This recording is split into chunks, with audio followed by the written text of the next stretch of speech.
अध्यापक अध्यापिकाओं को और छात्र छात्राओं को शुभोदय और हिंदी दिवस की शुभकामनाएं।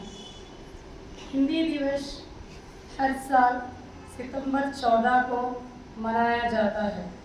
हमारे पहले प्रधानमंत्री जवाहरलाल नेहरू जी ने 1949 में राज्यभाषा की अधिकारी देने के लिए इस भाषा की अधिकारी देने के लिए एक निर्णय लिया गया था। तो 1953 में 53 से लेकर अभी तक हर साल सितंबर 14 को इस दिन मनाया जाता है।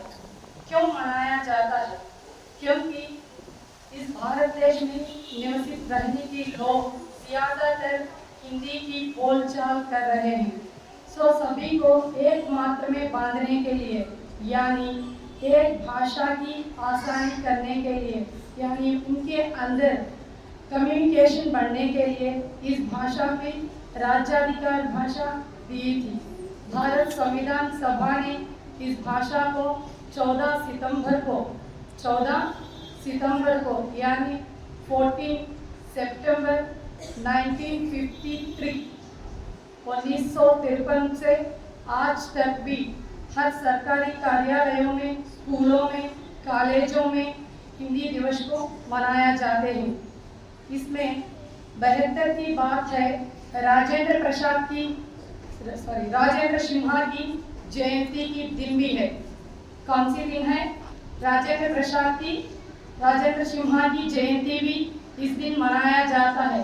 राजेंद्र सिन्हा को वाटरमैन के नाम से भी कहा जाता है इस वर्ल्ड में।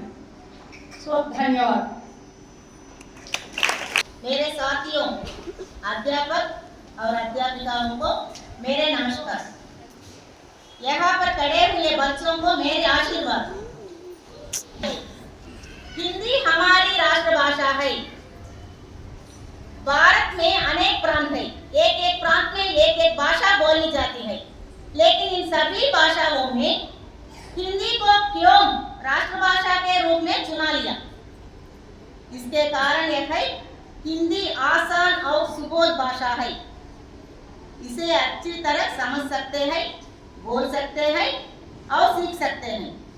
इतना ही नहीं, स्वतंत्रता के समय सभी लोगों को जुड़ाने के लिए एक भाषा की आवश्यकता हुई।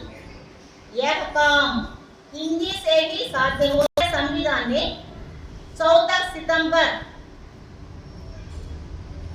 हिंदी दिवस के रूप में मनाने की घोषित प्रकट लिया, राष्ट्रभाषा के रूप में प्रकट लिया।